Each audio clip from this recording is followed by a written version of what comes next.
In this video, I'm going to be redesigning this old LEGO Ninjago set in order to answer the question, can you make LEGO sets on your own, or do you need the help of LEGO?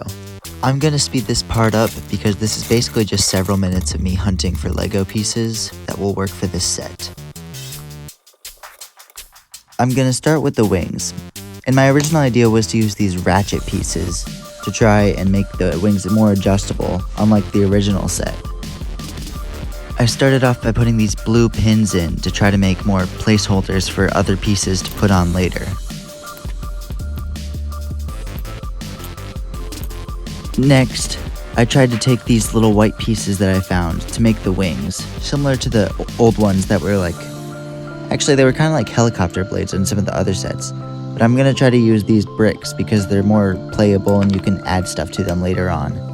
Right then I realized I needed to add more pins because they weren't going to support it and the pieces were just going to swivel around and they weren't going to hold their position.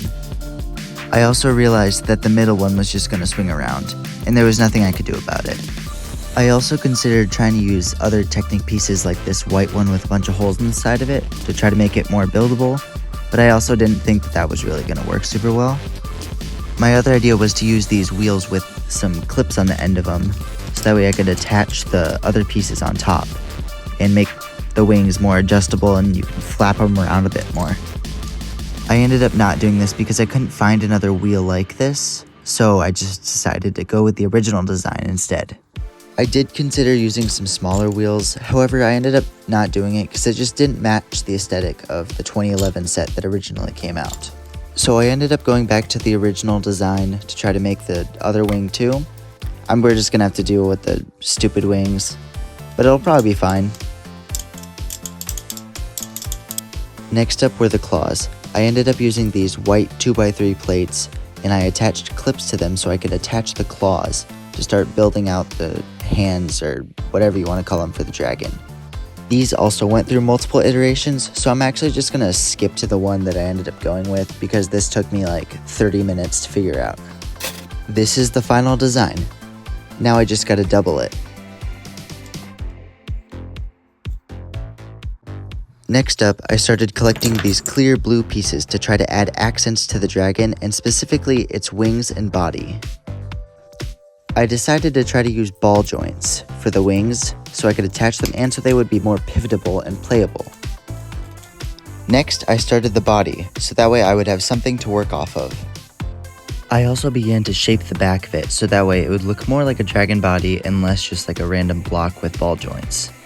I also started working on the tail so that way I wouldn't have to worry about it later.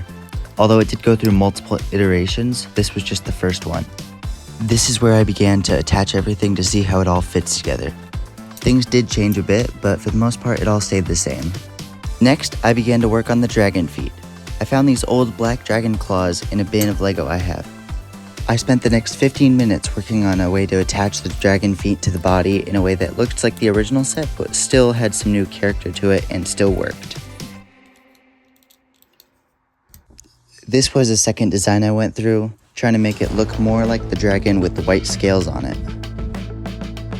This next part nearly broke me. The dragon head took over an hour. I didn't film much, but just know that this is roughly the finished dragon head, minus a few extra pieces that will go on later. It even includes a stud shooter. The original set shot a ball, but I think this is a good substitute. This was another redesign of the body, just so that way it would fit the head and just to make it look a little bit better. Now that I have all the parts built, I can begin to take all these individual parts and build it into one dragon.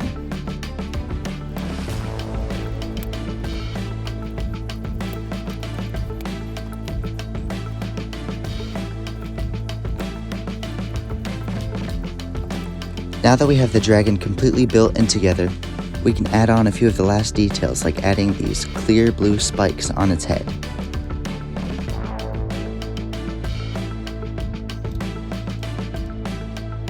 Adding a flag like the original set to it, so that way it captures that old 2011 feel.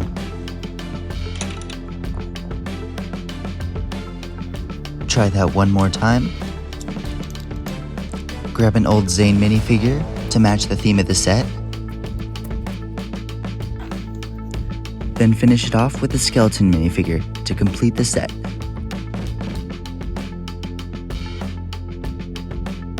Thank you guys for watching. Please subscribe on our road to 5K, and if you liked this video, watch one of these ones up here on the screen.